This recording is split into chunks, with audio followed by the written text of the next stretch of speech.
درود دوستان، پارت 13 آموزشی از مبتدی تا حرفه‌ای دازینگ هستش. دازور علی هستم خدمتتون. این ویدیوهایی که ما برای شما دوستان عزیز اوکی میکنیم همش با مشقت‌ها و زجرهای فراوانی همراه هستش. دوستان عزیز امیدواریم همراه باشید. امروز سوالات زیادی باید پاسخ بدیم.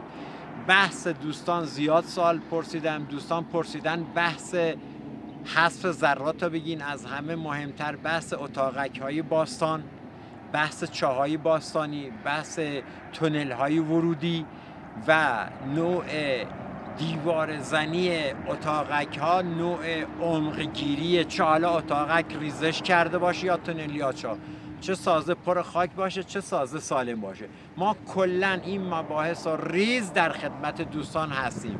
با ما باشید.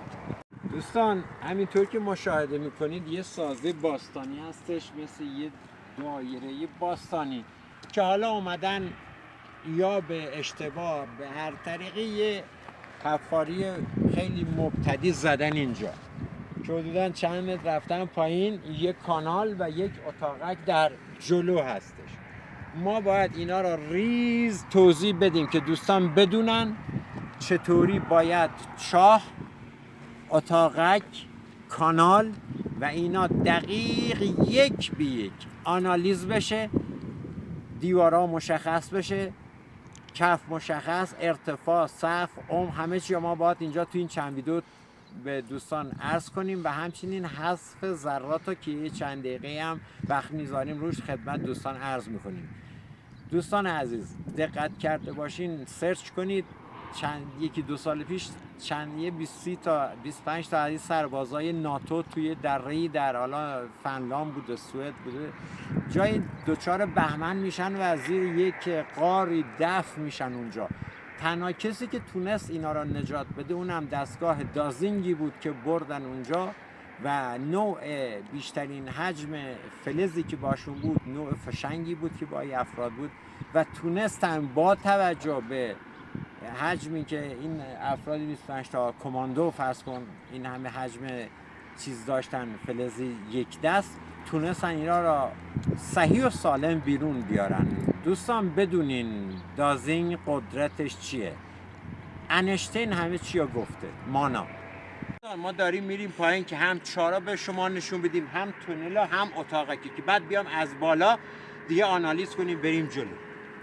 مشقت‌های کارم در نظر دوستان داشته باشن.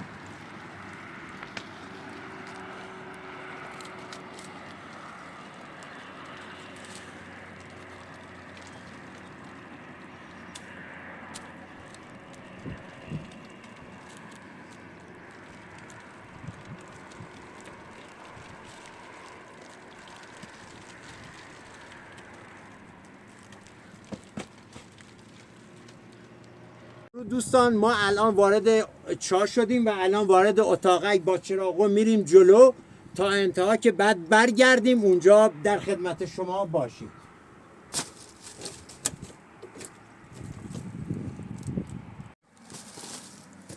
دوستان تقریبا 3 متر چاه هستش، 3 خورده‌ای، 4 متر طول حفره و دالون میشه که میره جلو به یک اتاقک 3 در 3 اونجا میخوره. مانا باشید دوستان، میایم بالا، از بالا که دیگه کلی بحثا رو دقیق آنالیز کنیم. اگر دقت کرده باشید دوستان عزیز، این نوع حفاری آدمای مبتدی شاید این کار انجام بدن. آدمای حرفه‌ای همیشه 4 گوش، یعنی یا مستطیل یا مربع، مگر 1%. این توی دشت باز حتما آماتور بودن دوستان اینا. ولی خب بعد برای تدریس بسیار عالی هستش، چون هم چاه، هم یه تونل ورودی هستش دوستان و هم یک اتاقک پشت کاره که من الان که برم دقیقا از پشت کار دیگه مشخص نیستم. عزیز ما داریم میایم بالا.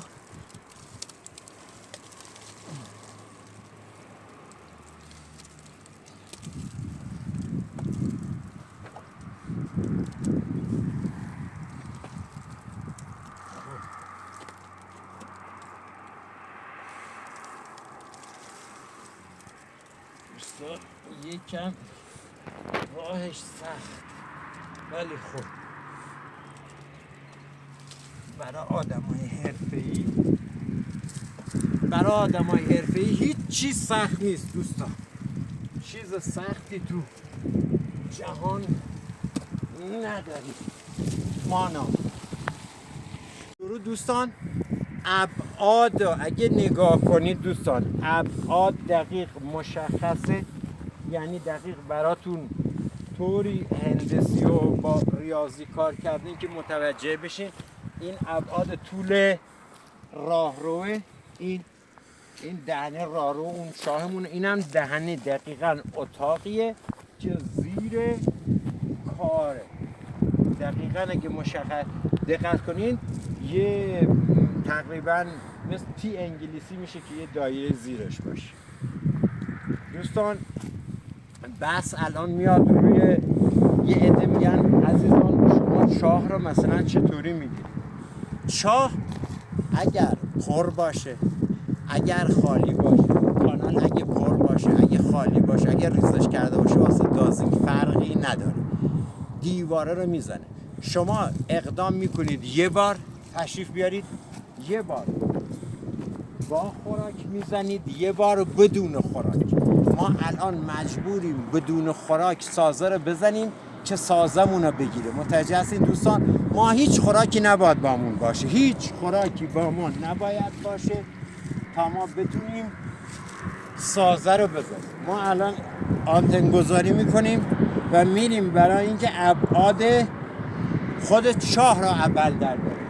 ببین دوستان، ما الان یه دستگاه بزنیم اینجا، از اول کار یه سازه به ما میده، ولی ما بدون خوراکیم. الان خوراک نذاشتیم، میخوایم فقط ابعاد دیواره ها رو، سازا رو مشخصه. ما اگر الان یه دستگاه بزنیم شروع میکنه آروم به ابعاد دادن و اتاقک دادن به ما تو این مسیر. الان دقیقاً اگر دقت کنیم بدون هیچ خوراکی دقیقاً داره چی میده؟ یه محوطه، یه سازه زیر رو میده. سازه حالا باستانی، چه پر باشه چه پر نباشه. شما دوستان میاین با یه دست راست، شما دست راست اینجا داشته باشید، میایم از این ور چا که دقت کنید بهتر براتون مسجل بشه. ببین دوستان، ما با تکانتن راست رو دیواره شروع میکنیم به راه رفتن. دقت کنید دوستان، دقت کنید، ما هیچ اجازه‌ای به ما نمیده که ما مسیرمون رو گم کنیم. میگه مسیر شما یه دایره است، درست؟ تا اینجا رو داشته باشی بگی مسیر شما یه دایره است، یعنی یه دور کامل به ما داده. حالا دو روش هست، یه روش برای اینکه اتاقک خالی باشه و یه روش برای اینکه اتاقک جنس توش باشه. حالا ما میخوایم دیوارم بزنیم.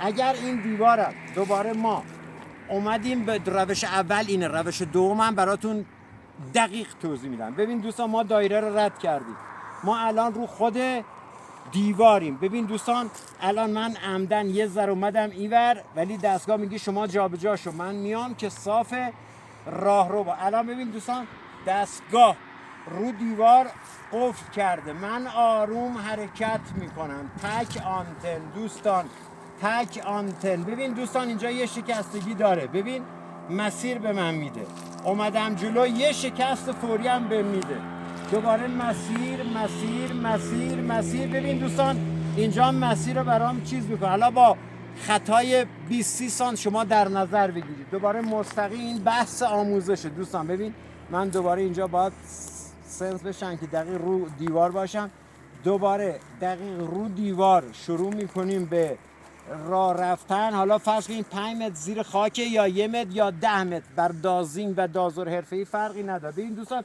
اینجا هم یه شکست کامله داریم، بازم رد میشیم، یه شکست کامل دیگه دوستان اینجا.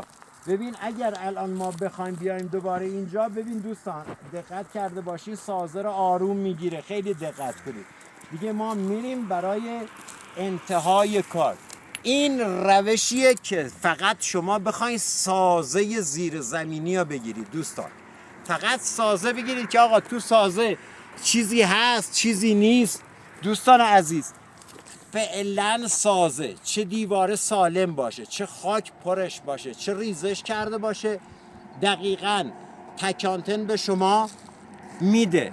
الان ما دوباره برمیگردیم رو حالت اولمون که نقطه زنی دومم برای شما عرض کنیم. با ما همراه باشید دوستان.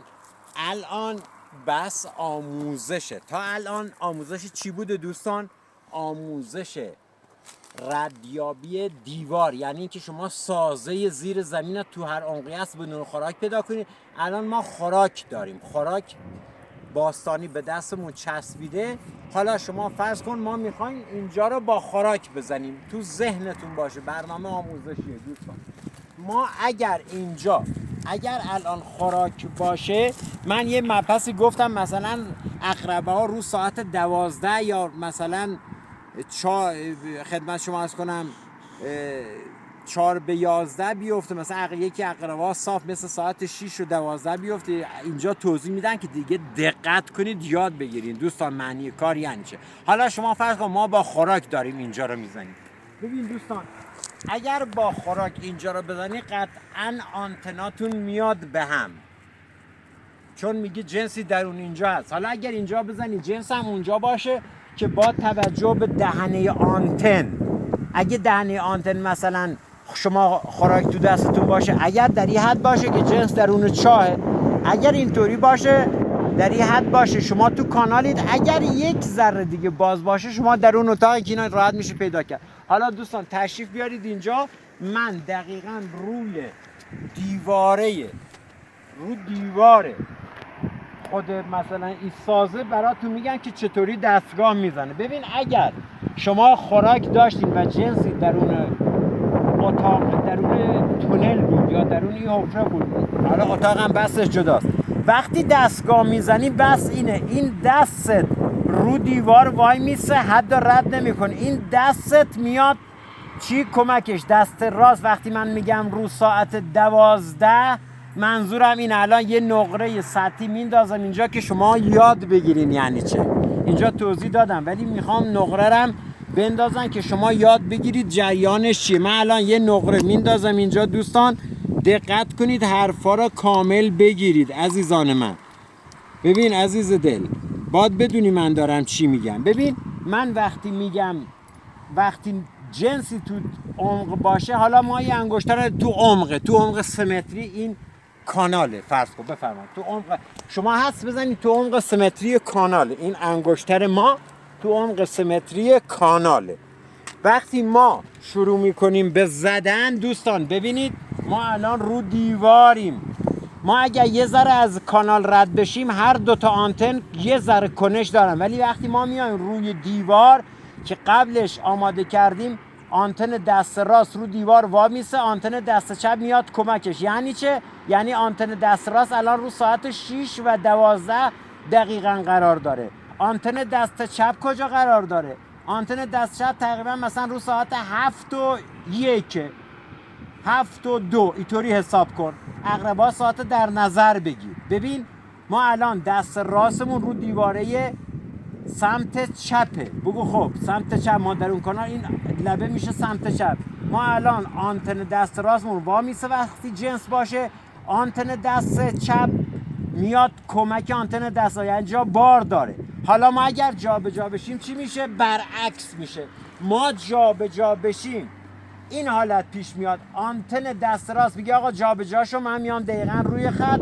آنتن دست راست میاد کمک آنتن دست چپ. آنتن دست چپ همون 6 و 12 میشه. آنتن دست راست هم میشه مثلا ساعت 5 و 11 یا 4 و 11 اینطوری حساب کنی که یادتون نره. خب ما الان ابعاد کانالا بهمون داد. ببین دوستان با توجه به این یه آنتن و با توجه به این یه آنتن، ببین ابعاد داد ما درون. ما الان میایم وسط کانال. وقتی وسط کانال وایسیم هر دو آنتن به یک سیستم پاسخ میدن. ببین دوستان الان ما حرکت میکنیم میایم جلو ضربه در اول. شما نزدیک جنسی 4 جهت میزنی. ببین الان ما قفلیم روی جنسمون اگه دقت کنید الان انگشتر اینجاست، ما قفل کردیم روی دقیق روی انگشتر. عزیزان اینا دقت کنید، ما چون الان شما فرض کنید ما رو عمق بالایی، عمق مثلا 3 متری داریم دستگاه میزنیم. خب یه بارم برمیگردیم رو به هر 4 جهت. ببین ما دیوارها رو پیدا کردیم، بازم محض برگشت هم همین اتفاق میفته، جا به جا میشن آنتنا. دوباره شما اگر دیوار رو رد کنید و جنس جلوتون باشه، یه ذره میگه آقا تو کانال جنس هست، شما میاین دقیقاً روی لبه کانال که آنتن دست راستون ثابت باشه. دوباره ببین آنتن دست راست ثابت 6 و 12، آنتن دست چپ رو 6 و 12، آنتن دست راست هم میفته رو چند؟ رو ساعت مثلا 5 و 11 5 و 10 فرض کن. میایم وسط دوباره از اینجا حرکت میکنیم. دوستان ضربه در آنتنا ببینید، انگشترمون الان نیمت با ما فاصله داره. ببین قفل کردیم رو انگشتر. یه جهت هم از جنوب میزنیم دوستان، سنس میایم بالا دوباره، چون الان ما دیگه دیواره نداریم اینجا، ما الان دیوارها طولی بود، ما الان پشت 2 دیواریم. این مد نظرتون باشه. این یه آنتن دوستان، ما دوباره میایم اینجا قفل کرد. یکی هم از شمال میزنیم چون دیوارا رو از قبل تهیه آماده کردیم، یکی هم از شمال به جنوب، اینم نقطه ضربه در ما. خب ما الان بین اینجا میگه شما جنس داریم. حالا ما میام دست چپ روی نقطه، دست راست بالا، به ازای هر دور خلاف اقرب ساعت 1 متری. الان 0، ما عمقی نداریم. بحث پیدا کردن دیوار این کانال بود. حالا ما آمدیم روی اتاق. حالا فرض ما رو اتاقیم، اینم جنس درون اتاقی که خط کشی کردیم تو عمقه، اینم انگشتر ما انداختیم. حالا فرض این تو 3 متریه. باز چی میشه؟ باز وقتی ما میایم بیرون از محدوده و روبروی چیز وای میسیم تقریبا تو مسیر خود انگشتر، با خوراک یه آنتن دیگه که بزنیم. ببین دوستان آنتن دست راست دقت کرده باشین مستقیم دیواره است. الان من بیام آنتن دست چپم بیارم، چون با خوراک ببین همون اتفاق میفته. به ساعت 6 و 12 اینه، ساعت خدمت شما عرض کنم مثلا 5 و 10 5 و 11 این یکیه. اینا داشته باشین. منظورم چیه؟ یا این دیوار ایوری همینطور سازه با خوراک بدون خوراک، سازه بدون خوراک، سازه بدون بار با تک آنتن میزنید، سازه ای که بار داره 2 آنتن. یعنی شما باید هم بدون آنتن بزنید هم با آنتن رو سازهای زیر. طریقه دقیقش این که گفتم. دوباره ببین دوستان من نشسته انجام میدم. عزیزان ببین من الان رو دیوارم، انگشترم تو این انگشترم، یعنی 1 متر با ما فاصله داره. الان من رو سازم. ببین دوستان دست راستم هیچ تکونی نخورد، ولی دست چپم اومد همون دوباره کار ساعت رو انجام داد. میگی شما تو سازه جنس دارید. وقتی میگی تو سازه جنس داری، من دیگه وارد سازه میشم. این یه دستگاه عزیزم ببین ضربه در به من داد، آروم حرکت میکنم، قفل رو هدف. این انگشتم. یکی هم از بالا دوباره میام یکی دیگه میزنم. دوستان ببین شاید 5 گرم انگشتر باشه. دوباره میام ضربه در، قفل رو هدف. یکی هم از سمت غرب به شرق میزنم. دوباره دوستان ببینید این دیگه بس حالا من میزنم حرفه‌ای گریه. یکی هم روی شرق به غرب. ببین دوستان الان ما میایم میگه انگشتر درون اتاق 3 متریه. همون کار رو دوباره انجام میدیم. دست راست دست چپ روی نقطه، دست راست با به ازای هر دور خلاف اقرب ساعت 1 متر. 0 یعنی چه؟ یعنی عمق نداره. الان منفی 10 سانت، منفی یا این دیگه عمقی برای دازین که سان میشه، یا 10 15 سانت زیر یا رو، همین محدوده. مانا باشید دوستان.